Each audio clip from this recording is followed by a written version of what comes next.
First of all, thank you very much for the opportunity to come and speak tonight. I've been in this position as the CEO of Catholic Social Services since July last year, following in the very large footsteps and the very large feet of Father Frank, and following a legacy of great transition and change in the CSSA. So it's lovely to be invited to speak to you tonight. And can I begin by just saying that the acknowledgement of country this evening was beautiful. The welcome to country yesterday was delightful, really thought-provoking. And the undercurrent theme today about inclusion and acknowledgement of reconciliation and the steps of reconciliation is really has been very powerful and very potent. And I think that what I have to say tonight, which is not about Indigenous reconciliation at all, but I think it has resonance to the conversations we've had today. The other thing I need to say is I'm really sorry, but Francis Sullivan and I did not collude, but again, you might hear some resonance of similar messages, so bear with me, and I hope that there's not too much duplication of the same kind of messages, and that at the end of the evening you do have a sense that Mary MacKillop is with us as we think about the work we're all doing. So with that, let me just begin. It's getting old. All right. So there is an ancient Greek word for someone who speaks truth to power, and that word is parrhesiastis. And Mary MacKillop is an excellent example of parrhesiastis. Speaking truth to power is very dangerous and always has consequences for the speaker. But that danger didn't stop Mary MacKillop. Throughout her life, she recognised truth-telling as a duty. So what can we learn from her courage and her determination? And how too can we have courage to speak truth to power and to accept the consequences of that action? Now, the concept of speaking truth to power actually is a contested one. And there are those like Noam Chomsky who are dismissive of the notion. So he says, power knows the truth already and is busy concealing it. It's the oppressed who need to hear the truth, not the oppressors. And that really made me think today about what we have to do in standing with our Indigenous brothers and sisters and speaking to them and not having them having to lead the conversations all the time to speak to authority. We actually need to be speaking and walking with them side by side. Having said that, the view that there's something amiss in this notion of speaking truth to power is also endorsed by Václav Havel, who was the Czech philosopher and playwright and the very first president of the Czech Republic. So he led the Velvet Revolution that led to the end of communism in the Czech Republic, and he wrote an essay, The Power of the Powerless. And in it he wrote something that just resonates with me more and more every day in contemporary Australia. Just listen to what he wrote and think about the way in which we're being treated by our government.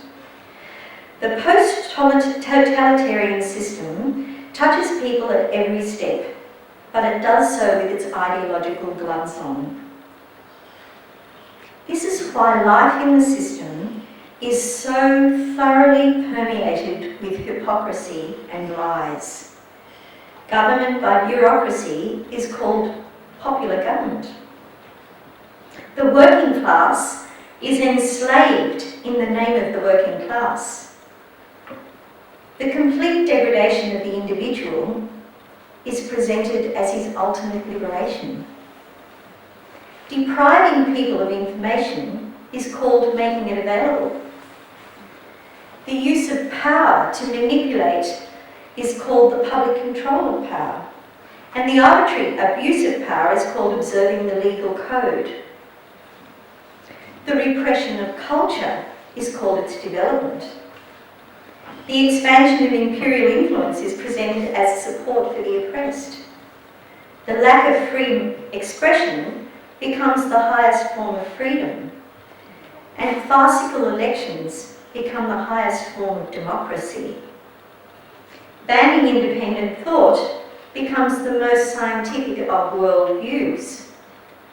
And military occupation becomes fraternal assistance. And because the regime is captive to its own lies, it must falsify everything.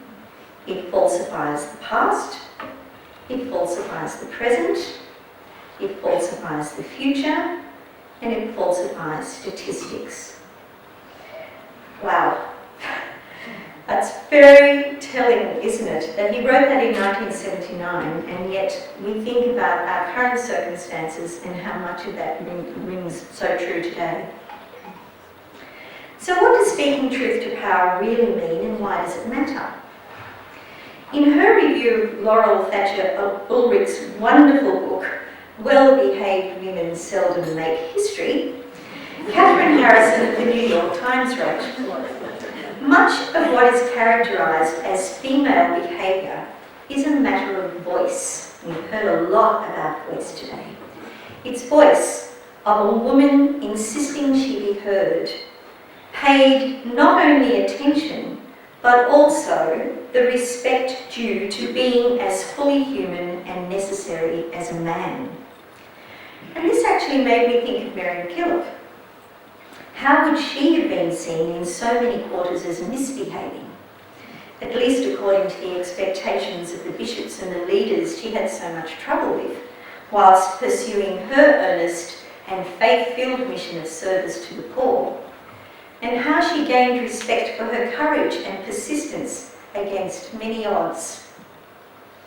So Father Paul Gardner described these at length in his book, which I'm sure most of you know very well, Mary MacKillop, An Extraordinary Australian, and she certainly was that. So tonight, what I'd like to do is to outline the lessons I think I've learnt from Mary MacKillop. I have to tell you I was very privileged to be in Rome for her canonisation, and that grace-filled and wonderful experience of witnessing the ceremony and then meeting Pope Benedict and him thanking me personally for my faith was life-changing. And the other part of the life-changing experience was that my travel companion was Barnaby Joyce.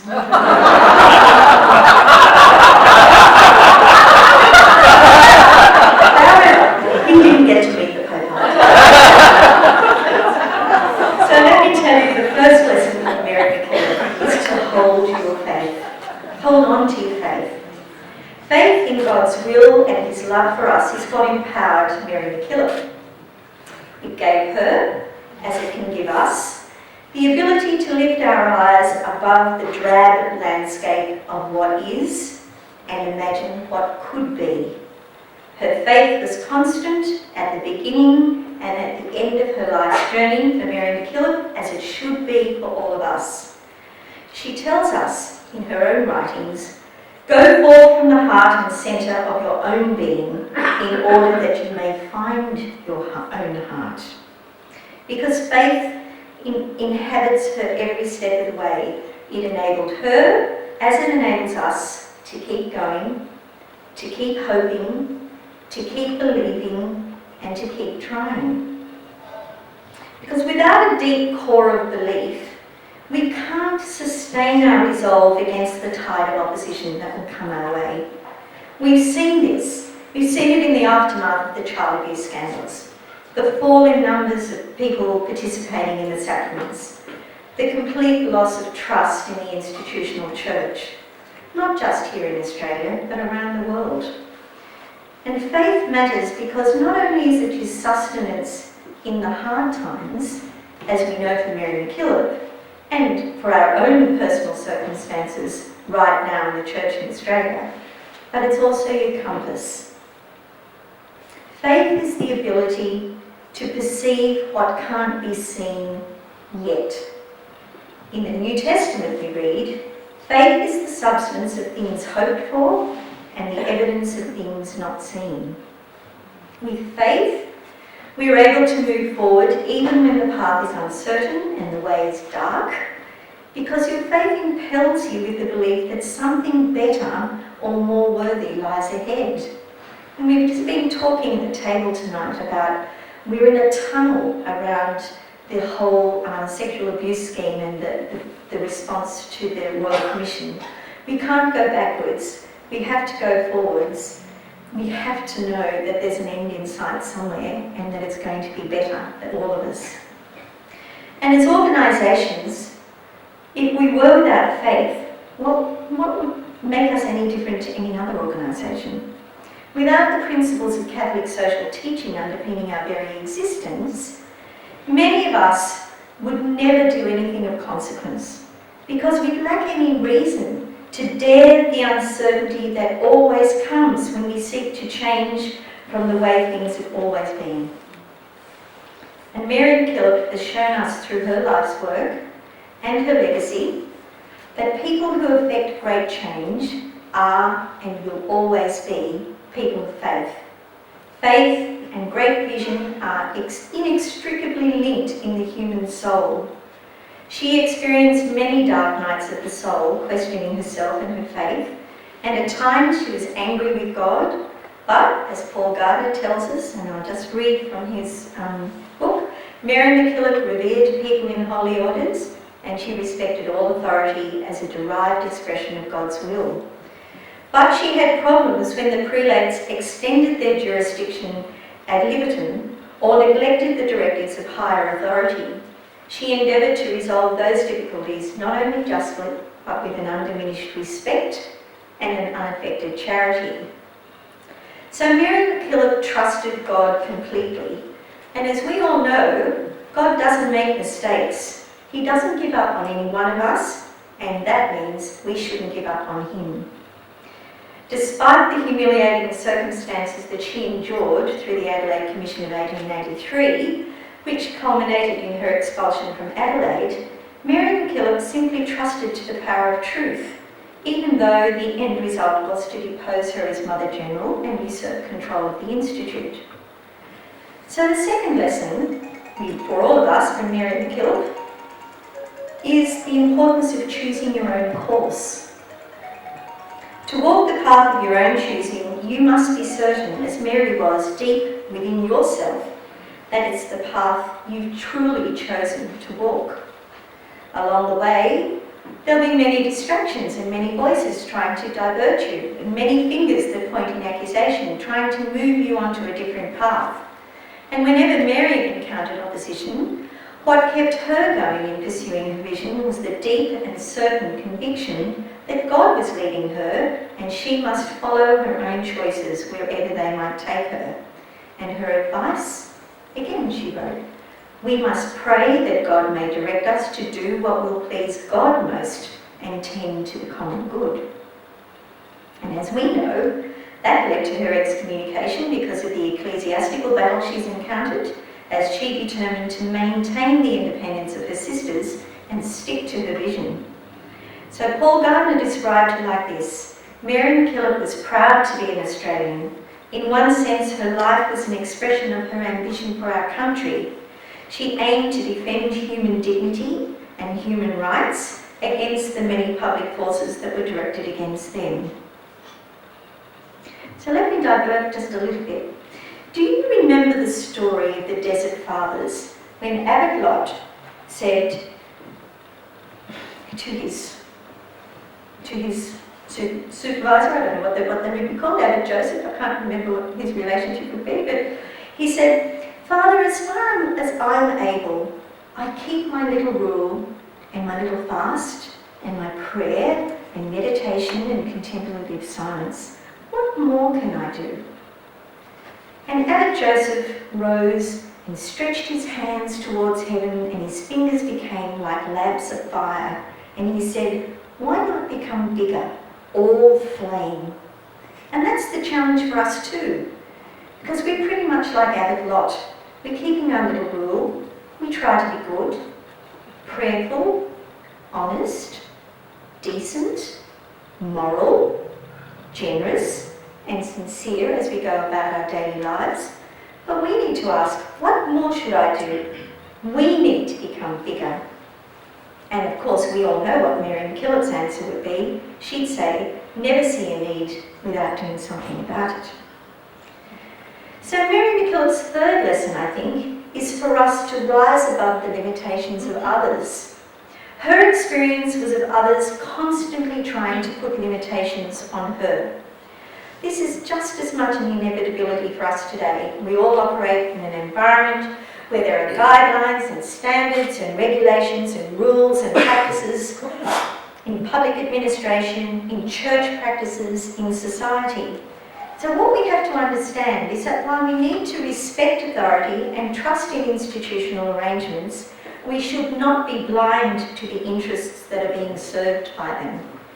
Their vital purpose is to maintain control, to limit your horizon, and therefore limit achievements, which means, like Mary, that we often have to be boundary riders, to not always acquiesce to the limitations placed on us. Rather, her example is to challenge them. And that's where we need Mary's courage, because we know that those who seek to limit our achievements are those who often lack the courage and the perseverance to choose a similar path. If their motives are centred in the unsettling sense of their own lack of direction or belief in themselves, if they can hold you back, it helps them feel better about remaining in the comfort of mediocrity. So perhaps our aspirations are a threat to the status quo. For whatever reason, it's up to us to find the strength and the inner vision, as Mary did, to resist those temptations. And we know deep down that we are capable of so much more, that God is inviting us to be a bigger flame of faith. God invites us to come out of our safe little faith, but so often the fear of doing so gets in the way. We were talking today about the damage to the Catholic brand, and so some organisations really thinking whether they should drop the C word. And, you know, we actually have to have courage and to stop worrying about our safe little faith, be the bigger flame. The brand is so important. You might remember that Father Paul Cusack described Father Paul Gardner described the Cusack affair. I know most of you will have read this, but I'll just remind you. The schoolmaster, in anticipation of a visit from the school inspector, juggled the roles and switched the children that Mary and Annie had been teaching so as to claim their teaching success as his own. And when the stories got out, the schoolmaster sacked Annie and Mary was blamed for the whole business. And she wrote, "For 4 months this storm raged and I stood alone. God permitted a very bitter enemy to rise up against me, who said such things of me that all I cared for most turned against me." And so the next lesson from Mary MacKillop is to persist against opposition. After the Archbishop Moran arrived in 1884, having been the ecclesiastical agent in Rome for the Australian bishops, he investigated what had occurred in Adelaide, and the truth was revealed, but not by Mary MacKillop, who understood that revealing the whole truth would be so potentially damaging. She sought guidance from Archbishop Moran on how much he actually wanted to know. Were I to write everything and your grace have to use the same officially, I might have to add much more to his already heavy sorrows than I wish. And as we know, truth eventually did prevail, and the rest, as they say, is history. We now have Saint Mary MacKillop. So the opposition to ideas that bring about change is inevitable.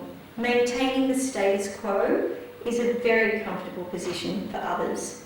But to be change makers, we need to question and challenge the rules and understand whose interests they serve. That's about speaking truth to power. Take, for example, the current climate change debate. This is something we've all been talking about again today, and the government's ideological position on climate change. Any criticism of the status quo is met with derision, legal repression for whistleblowers, unjust opposition, even downright intimidation of journalists. And that experience is mirrored in the public calls for abandoning the in-due cashless card roller to all welfare recipients and to the treatment of asylum seekers and refugees and so much more. So we have to learn to use these levers ourselves to resist this, to refuse to be cowed into giving up on what we know is wrong and our fight for justice. We have to learn the importance of speaking truth to power.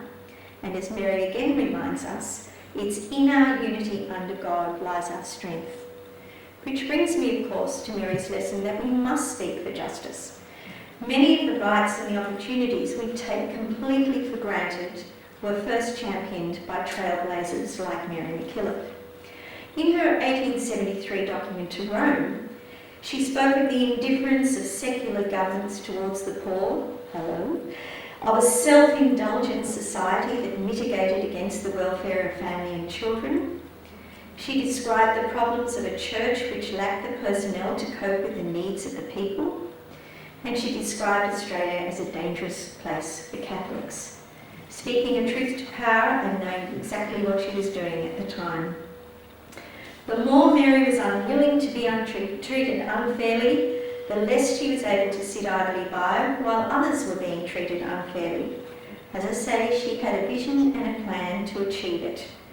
Her example provides us with a sense of urgency and commitment to do the same. So many of the issues resonate as strongly now as they did then.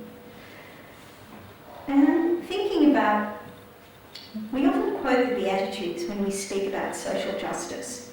But as Mary MacKillop fully understood, and so must we, that the Beatitudes aren't a recipe for getting on with the work. Rather, they state the various situations in which we might find ourselves.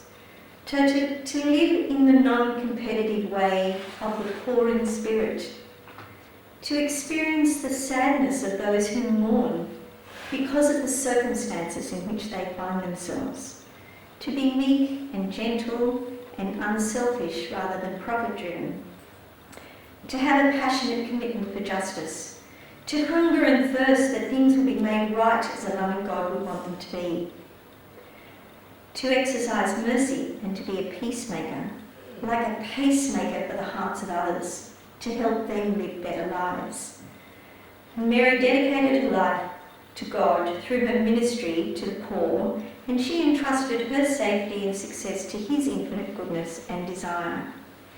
So Mary's next lesson is to insist on integrity, and that's where I say Francis and I had nothing to do with this. Speaking truth to power is about a willingness to tell the truth no matter what. And while John rightly says the truth will set you free, we know, don't we, that telling the truth can make you very unpopular. And like Francis knows, Mary knew that popularity is not the main thing, integrity is. It's Mary MacKillop's courage and strength, the key themes of this conference, that bring us back to that concept of parrhésiastes.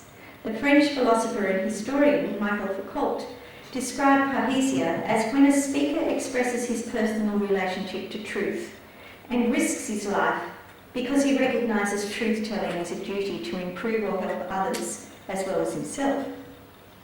In parrhésia, the speaker uses his freedom and chooses frankness instead of persuasion, truth instead of falsehood, or worse, silence, the risk of death instead of life and security, criticism instead of flattery, and moral duty instead of self-interest. And if we think about that and substitute she and her and hers and herself for all the above, we recognise that by death, Foucault meant not only the literal death, but also a large personal loss, such as one's personal or professional reputation. And we can see an excellent description of the courage of Mary MacKillop. So there's much more to explore in this challenge to speak truth to power, and one of the final lessons from Mary MacKillop is that she understood her own power and how to use it. She understood the risks of what she was undertaking, but through her leadership and her ability to inspire, because of her passion, her decision-making skills, her compassion, her insight, and her integrity, She created a lasting legacy in the Sisters of St. Joseph's, and of course in her elevation to sainthood by the Church. So now we should be asking ourselves, do I have Mary MacKillop's courage and conviction to speak truth to power, to persist and confront those who hold important positions, whether they're in government or business or the Church, to demand a moral response to the problems that we're seeing every day, to endure the criticism of the institutional Church and hold on to the truth that ours is faith in action, to advocate both to the oppressors and to the oppressed, to be bigger, all flame. Our loyalty and our commitment to our faith, to political parties, to our community networks, to our families, can cause us to disbelieve or turn away from the truth of what's happening. It can be easier and safer to see only what we want to see. But Mary MacKillop believed she was blessed by God because of her life. That's what we need to be too, not just happy that God's in our lives, but we're blessed because He is our life. There's such an important difference. So I want to leave you tonight with today's daily thought from Mary MacKillop. And that's this: God wants an heroic love from you, and I wish you strength and courage to be as heroic as Mary MacKillop. Thank you very much.